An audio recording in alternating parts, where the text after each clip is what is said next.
Hi, I'm Michael the Hiking Hermit, and last summer I crossed the Pyrenees on foot. If you're interested in adventures like this, then follow my channel. After touching the Atlantic Ocean, I set off on the 850-kilometer journey. First through the small towns of Hondarribia and Irun, and what can I say, it was brutally hot at the start. Which is why I cooled off with a little drink every now and then while I still had the chance to do so. But pretty soon I turned left off the road and into the forest, only for a short time. Then I crossed an open area which gave me my first great views of the Atlantic Ocean. After refreshing myself at a little picnic area, the trail kindly continued through the forest. But what can I say, appearances can be deceiving. It was still brutally hot, which is why I was happy about every bit of shade.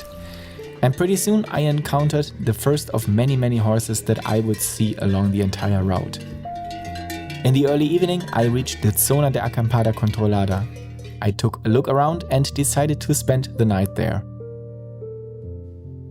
So I pitched my tent and spent a very relaxing evening there. First I sat around for a while and looked at the area, and then of course I had a delicious dinner, some awesome wraps with guacamole, yummy. But pretty soon I went into the tent and then the weather actually changed.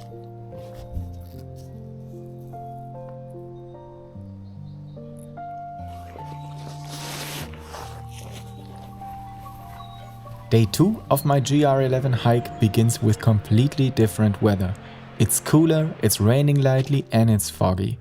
But that's much more pleasant for hiking than the terrible heat of day 1. The Basque country is now showing its usual side. It's green and wet. I took a short break at this reservoir and simply enjoyed the peace and quiet. Then I went back into the forest, which really had a jungle-like character. It was completely overgrown and I had to fight my way through man-high undergrowth in places. After a short time, my shoes and socks were completely wet. In between, however, I kept coming out onto the green hills for which the Basque country is famous. And that was really beautiful and idyllic.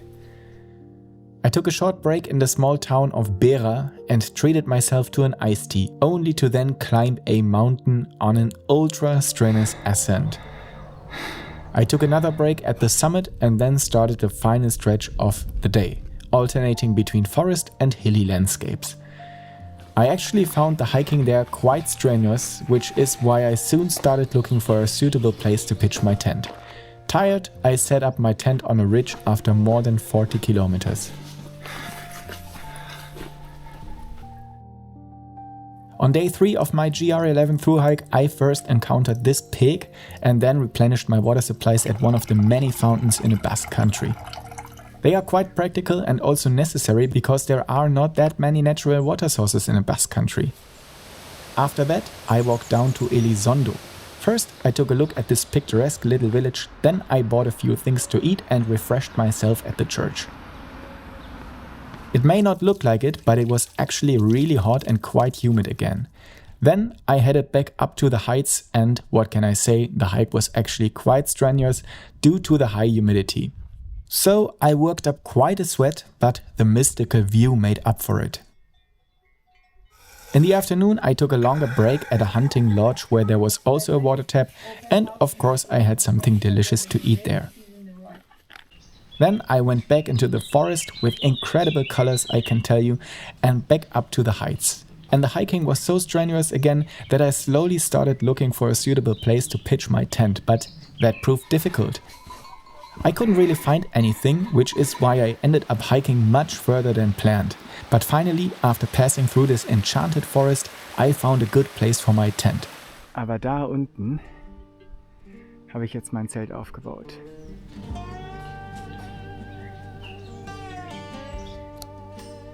The 4th day of my GR11 hike greeted me with bright sunshine, so I made sure to put on plenty of sunscreen. Sun protection is important, folks.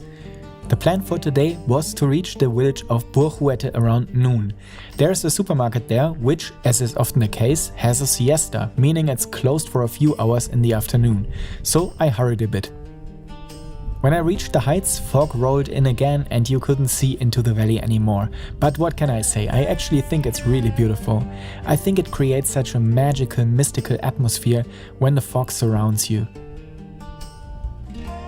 I then got lost briefly on a sheep track but made it to Guingueta in time. There I bought a few tasty treats, including a maxibon, which I hadn't eaten since I was a child. It was a real blast from the past. After that, I had a tortilla for lunch and met up with a few people I had got to know yesterday. We chatted for a while until the afternoon, but then I set off again to hike a few more kilometers. And the evening in the green hills with glorious weather was really beautiful again. I fetched some water for the night from a small stream and then pitched my tent on a less than ideal spot.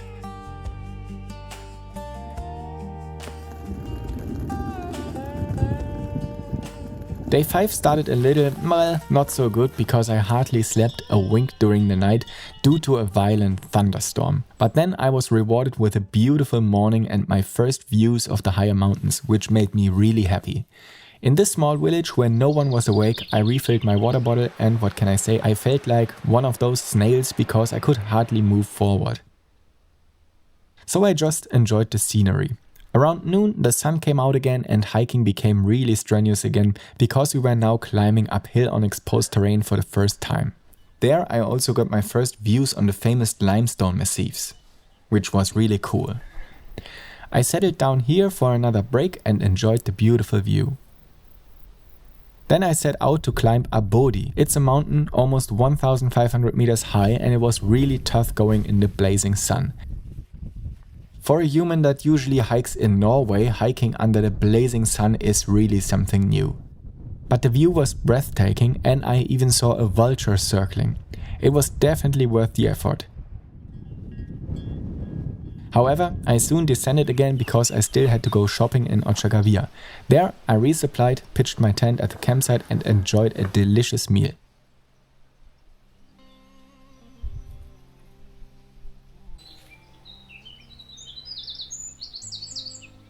Unfortunately, day 6 began with severe foot pain, which had been building up for a few days now.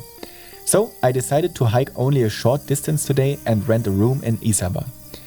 The hike to Isaba was very beautiful. There were some great views of the first high mountains I would reach the next day, and I spent the whole time chatting with 3 Brits I had met in Ochagavir. In Isaba I checked into a guest house, took a shower, washed my clothes and spent the rest of the day lounging on the bed watching Pirates of the Caribbean.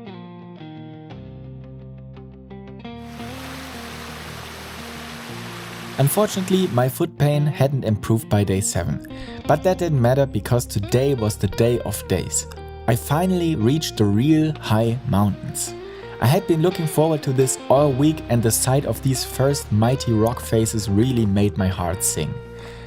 The trail then became a little more technical, but I was happy to finally have rocks under my feet. I stopped repeatedly to marvel at the landscape. I don't know what it is, but mountains are the ultimate place of well-being for me. The trail then climbed steady uphill over beautiful green slopes and I finally passed the tree line to arrive at my first mountain pass, which was already at an altitude of almost 2,000 meters, and I really enjoyed the view from up there. Unfortunately though, I had run out of water, so I quickly descended. After filling up my water bottle at a small stream, I made my final push for the day through truly picturesque landscapes. On the way I saw some vultures circling again. I was really thrilled by the landscape and looked forward to the next section. In the evening it started to rain and I pitched my tent by a stream.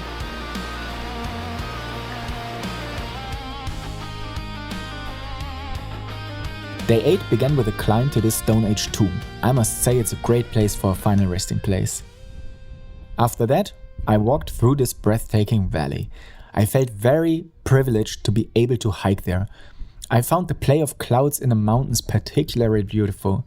It was already the best day on the trail so far. After the valley, I crossed a pass.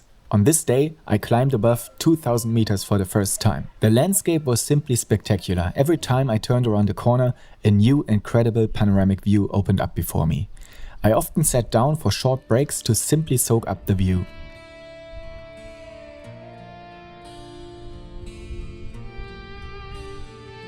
Then I went through another valley, which was just as beautiful as the first. After drinking some cool mountain water, I continued past cotton grass, flower-filled meadows and further uphill. The trail slowly became more technical.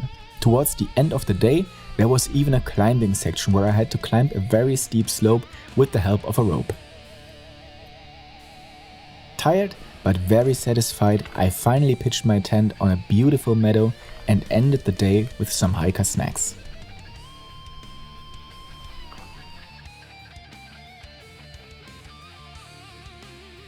Day 9 began with me seeing these chamois first thing in the morning. I was really happy about that. Seeing wild animals is always something very special for me. It makes you feel like you're part of nature. After that, the breathtaking views continued. The Pyrenees were more spectacular than I could ever have imagined. I had no connection to these mountains before this trip, but I really fell in love with them. I never expected them to be so beautiful.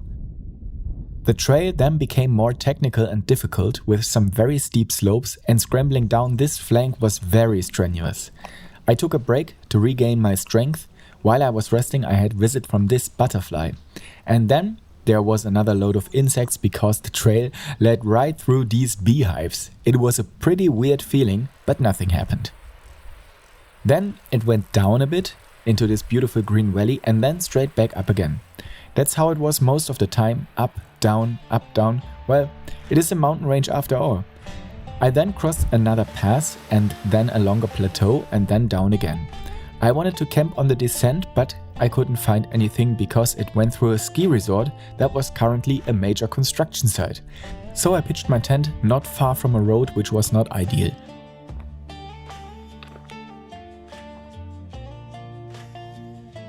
On day 10, I treated myself to this super delicious tortilla for breakfast in Sallent de Gallego. It really gave me energy, so after a quick resupply, I set off at brisk pace. The plan was to camp just before Collado de Tebaret, which is considered the most difficult pass on the entire trail. Thunderstorms often form in the Pyrenees in the afternoon, so I wanted to do that first thing the next morning. But I made such good progress that by noon I had already completed most of the climb to my planned camp spot. So I started thinking about doing the pass today. There were hardly any clouds in the sky and no thunderstorms were forecast. When I arrived at my planned campsite, I simply continued on my way and climbed the pass. It was actually quite challenging. The route led up over scree fields and at the end there was a fairly exposed climbing passage with a risk of falling. Once I had overcome that, the route on the other side was beautiful and easier. By now I had covered over 20 kilometers and 1,500 meters of elevation gain, and it was only afternoon. The day was simply perfect and even got better with this acrobatic marmot. I ended the day with a great camp spot and an ice-cold swim in the lake.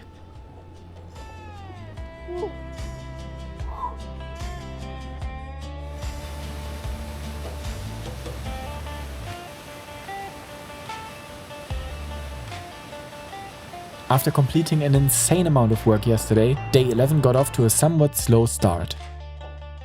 Right at the beginning, I had a very steep climb of several kilometers ahead of me, which wasn't exactly easy. But then I thought to myself that after yesterday's good day, I could take it a little slower today. Unfortunately, at lunchtime, a storm rolled in so quickly that I hardly noticed it. Also, unfortunately, I was at the highest point of the day on a pass in that moment. The view and the clouds were great, but of course it's not so good to be standing around exposed in a thunderstorm. So I took my heels and made my way down into the valley. That actually took quite a long time. There was lightning and thunder the whole time, but at least it only rained a little. Until... So, jetzt hat es doch nochmal ein komplettes Unwetter gegeben. Hose, Socken, Schuhe, alles komplett nass. Scheiße. Ja. Well, there's nothing you can do about that. I kept going and pitched my tent at the next mountain hut on the campsite and just laid down in my sleeping bag.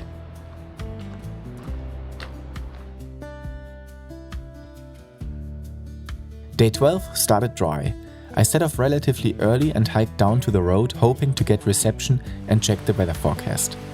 Today's route included a very steep climb and an extremely steep descent, which the guidebook said should not be attempted in bad weather.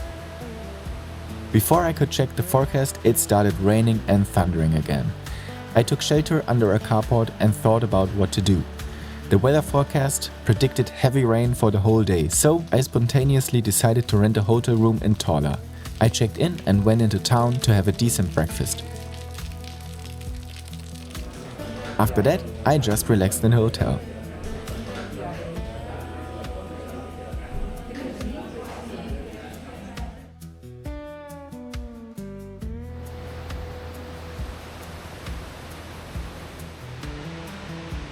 Day 13 greeted me with bright sunshine. It was definitely the right decision to go to the hotel yesterday.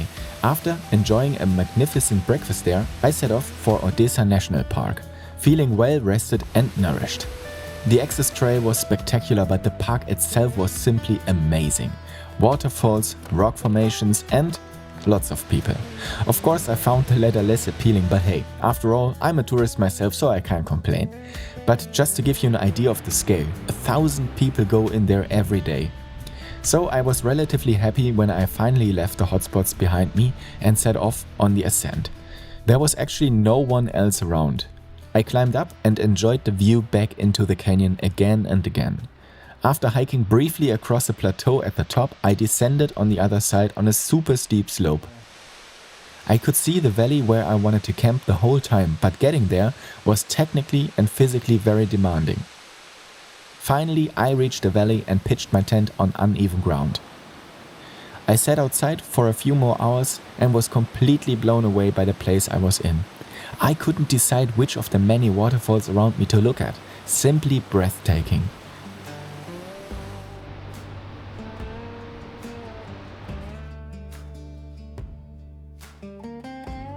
Day 14 started off a bit slow. A very long and steep climb to a pass was on the agenda. I took my time and dragged myself up the mountain. When I reached the top at an altitude of almost 2,500 meters, I looked back once more and then down into the new valley. The view was so beautiful that it literally blew me away. However, I was a little at loss as how to get down there because it looked pretty vertical. I stayed at the top for a while to mentally prepare myself for the descent and was able to witness this interaction between two birds of prey right in front of my nose. It was amazing. Experiences like this are always very special to me.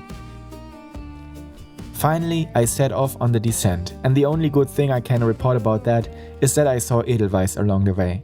Otherwise, it was one of the most grueling hours of hiking I have ever experienced. The descent was dangerous and very strenuous both physically and mentally. I was glad when I finally reached the bottom a few hours later. Unfortunately, I had to climb back up all the lost altitude right away, but at least it was through beautiful scenery and on pleasant trails. Very exhausted, I pitched my tent not far from the road in the evening.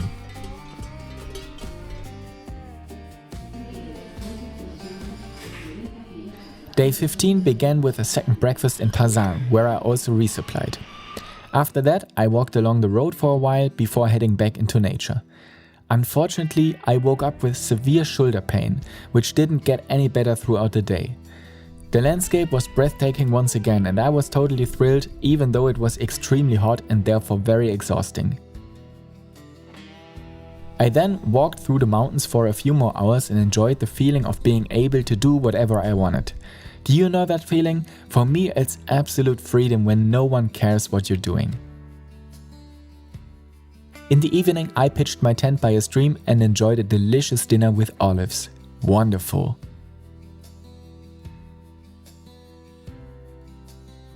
On day 16, I woke up with shoulder pain again. It was slowly starting to worry me. Nevertheless, I set off on my hike. I didn't film much that day as most of the time I was walking through busy areas and it was just too crowded for me. To camp, I even left the trail and scrambled through the bushes and across the river into this great valley, which was absolutely worth it.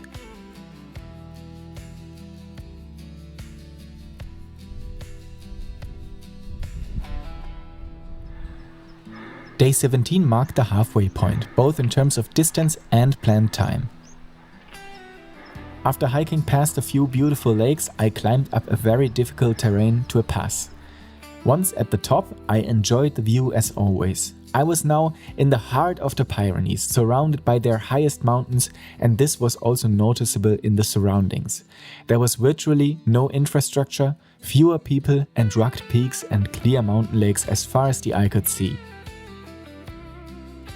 I would have loved to enjoy this place with full energy and maybe take another dip in one of the lakes, but the whole thing was slightly overshadowed because, unfortunately, my shoulder was still causing me a lot of problems and it got worse and worse during the next long descent.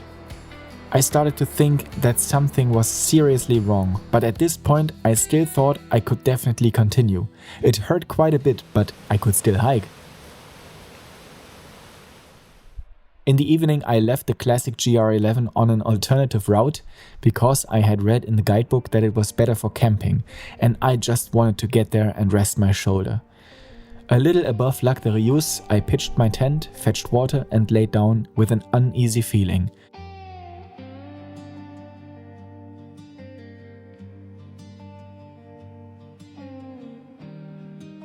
Day 18 began with my shoulder pain being even worse than the day before.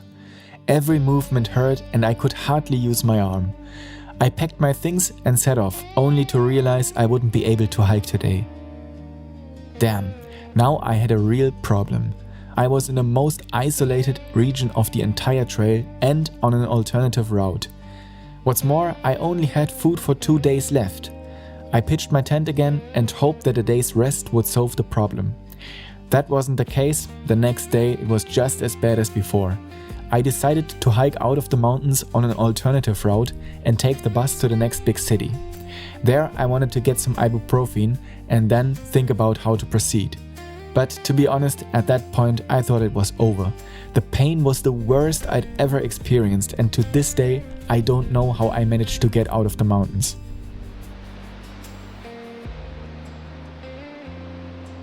But somehow I made it to Vielha. There I got some painkillers and rented an apartment for 3 nights. I spent most of the next few days lying down, eating and watching TV. Would I ever make it back on the trail? After spending 3 days in a hotel, I actually went back on the trail on day 22.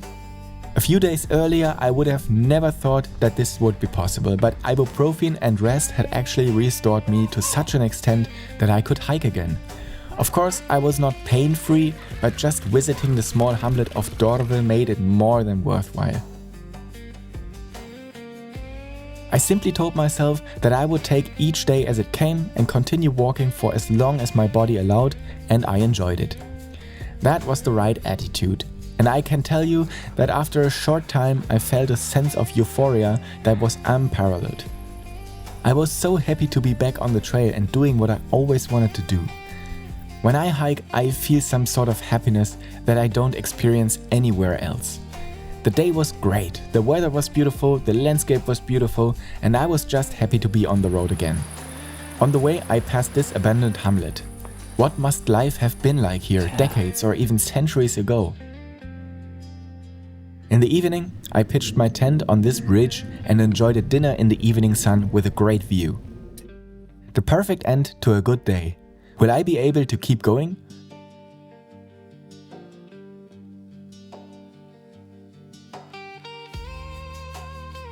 On day 23, my shoulder pain was a little worse again, but that was to be expected. However, it was still bearable enough that I could continue hiking. During my time in Vielha, I had learned a few exercises that I could do on the go, which I did here and there. Fortunately, the terrain was fairly easy today. Most of the time I walked on gravel paths with moderate inclines. It was also pleasantly cool and I made good progress. I was totally fascinated by the landscape, but for a different reason than usual.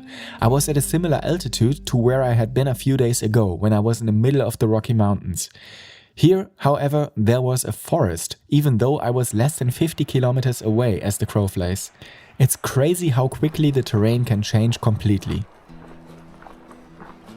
Contrary to the weather forecast, the sun came out in the afternoon and I enjoyed a beautiful afternoon in the forest before heading back out into more open terrain and back into the mountains. I pitched my tent and filtered water. I always find water filtering quite tedious and never do it in Norway, for example, but with all the cows and horses everywhere, I felt it was absolutely necessary here. When the sun disappeared behind the mountains, it got cold and I lay down in my tent.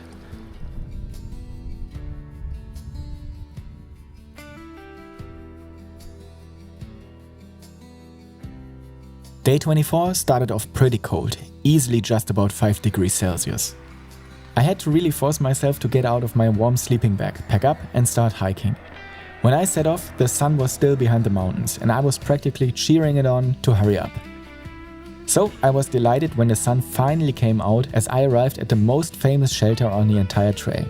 A great place to spend the night. This shelter also has a very special significance, because behind it is a pass and once you've conquered it, you're in Andorra. To gather the necessary energy for this, I took a break at this crystal clear lake and looked at the route from below. Then I set off on the ascent, which was quite technically demanding. Most of the time I was walking over scree and loose rocks which offered very little grip, so I often slipped. But finally I reached the top and was in Andorra. I was incredibly proud that I had managed it despite all the pain. I couldn't really believe it. I enjoyed the view and then started the descent. In the next town I treated myself to a small snack and then walked a little further and finally pitched my tent. Tired, I went to bed.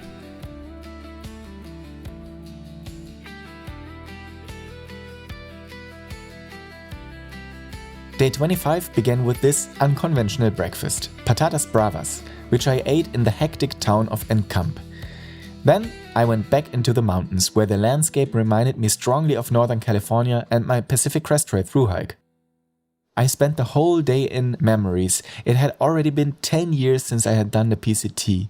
Unbelievable. I took a long break in Fontved Valley where I simply enjoyed the time, my freedom, nature and fresh spring water.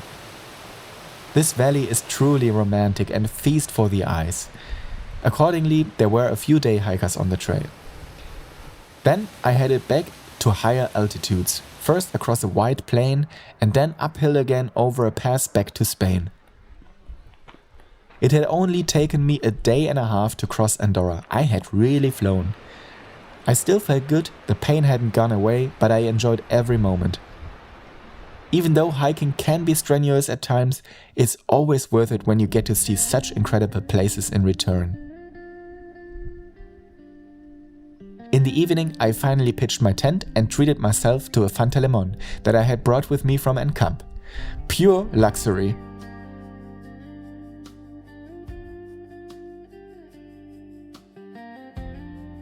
Day 26 began with me not having slept particularly well, so I set off feeling rather sluggish. However, I soon managed to gather my energy. As soon as I was on my way, I felt that sense of boundless freedom again. Yes. You simply feel as if all possibilities are open to you. On this day, there was another steep climb, but fueled by my feelings of happiness, I mastered it in no time.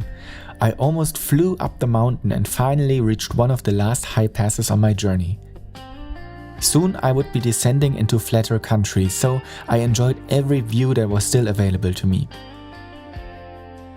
On the other side of the pass, I passed several lakes.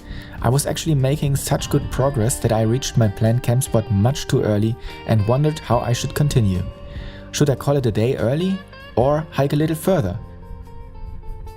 I decided on the latter, to treat myself to a night in a hotel in Puigcerdà, to take another shower and charge my electronic devices. The trail down there was easy and the weather was just perfect. Finally, I reached a large plain where the town is located. Have I finally left the mountains behind me? Day 27 began with a gentle climb out of Puigcerdà to this hill. I had now started the last section of the trail. Only about 250 kilometers left to the Mediterranean Sea. After my injury break, I never would have expected to get this far again. But now I was determined to finish the trail, no matter what it took. Today's route was very pleasant and presented few difficulties, but also few highlights. You could easily call it a rest day. Nevertheless, I had a lot of fun and enjoyed being able to just cover some distance without big effort. That was a good thing because it allowed me to save my strength for what awaited me the next day, the highest pass on the entire trail. In the evening, I pitched my tent and soon went to sleep. Day 28 will be one of the best hiking days I have ever experienced. First, I hiked up to Nuria Monastery and right after that I climbed a steep mountain slope to the highest point of the GR11 at just over 2,800 meters. It was very windy and cloudy and I fought my way up the mountain. When I reached the top, I didn't take a break because of the strong storm. It was much too cold for that. Instead, I continued hiking along the ridge, and the landscape was simply breathtaking. To the right and left, valleys descended, seemingly competing to see which one offered the better view. The great thing was that the view kept changing due to the clouds which were moving very quickly. Almost every second I got to see new parts of the area. This whole day was absolutely spectacular and I couldn't get enough of this unspoiled landscape, which exuded a rugged charm. So schön. Although it was incredibly windy and I lost my balance several times, I enjoyed this part of the trail more than anything else before. I love mountain panoramas and this is definitely one of the best I've ever seen. I took a short break in a spot that was somewhat sheltered from the wind and then began my descent. More storm was forecast for the night, so I pitched my tent in a clearing that was somewhat sheltered from the wind.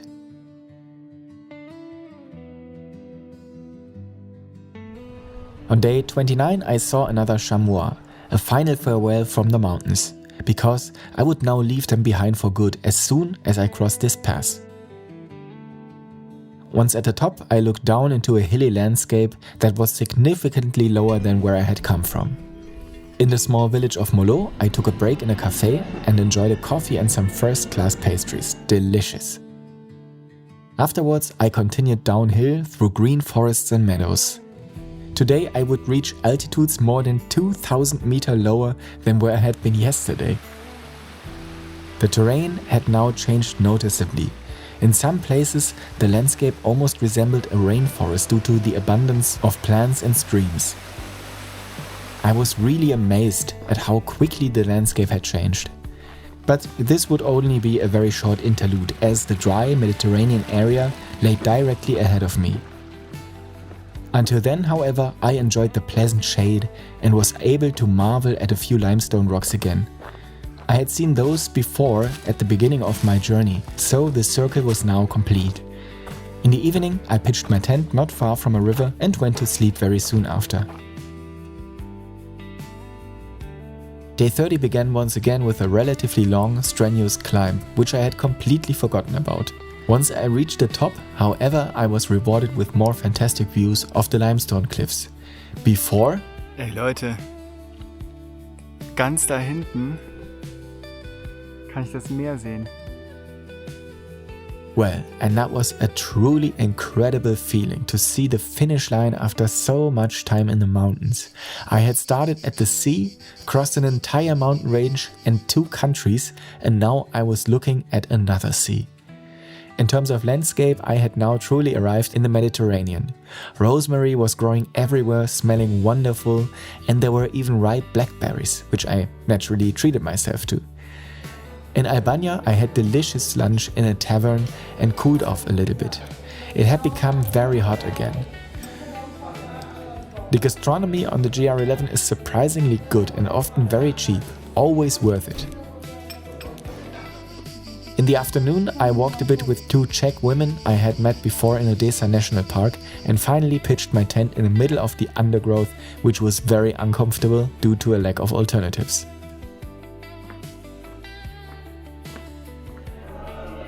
Day 31 began with a small breakfast at the church in Massanet de Cabreny. Oh man, the baked goods in Spain are simply next level.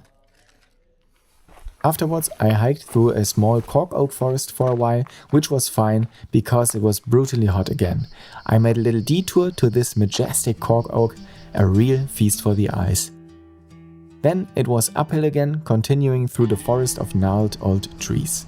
In between, there were some beautiful views, and I often enjoyed being able to hike in the shade. Finally, however, I continued on open ground. Here it became more than clear that I was close to the finish line. Cacti. I then hiked to La Jonquera, where I bought food for the rest of the trip. I had originally planned to take a break here and stop for some lunch, but I decided against it because it was far too crowded. When you've been so long alone in the mountains, it's just hard to handle masses of people. Instead, I hiked up the mountain a bit and took a break at an ermita, all alone and in peace. Then I continued over hilltops towards the Mediterranean Sea, which I could now see again and again. Slowly I realized that my journey was almost over. In the evening I refilled my water and treated myself to my usual dinner in my tent. Day 32 began with some great views of Cap de Creus, my intended destination. It was now within sight. Just one more descent, then a little bit around and onto the cape. After that, however, the day turned out to be an absolute washout. I was terrorized by flies all day and the route was pretty boring. On top of that, it was brutally hot. I tried to cover as much ground as possible and finally pitched my tent one last time behind Llança, on uneven ground covered in cow dung. The last few nights really weren't that great. Will the last day, tomorrow, be another nice day?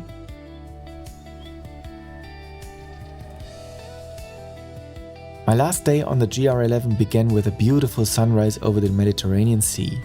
Is there a more beautiful sight in the early morning? I set off early because I wanted to reach my destination by noon to catch the bus to Barcelona. The day was simply perfect, the weather was glorious and the trail was once again really beautiful. I kept climbing up hilltops from where I could see the Mediterranean Sea. Although it was extremely hot, of course, I really enjoyed this last day on the trail. The hiking was easy and I made good progress. I already thought that the Cap de Creus was a worthy ending to this long journey. So many thoughts were running through my head, everything I had experienced on this epic trail. Finally, I even had another snack made by nature in the form of fresh blackberries. And so I continued along the trail, along the Mediterranean Sea towards the tip of Cap de Creus, the easternmost point of the Iberian Peninsula.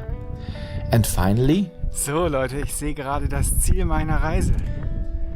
Da hinten ist der Leuchtturm. Well, and then suddenly I was there. In front of me, only the sea and a dot on a rock.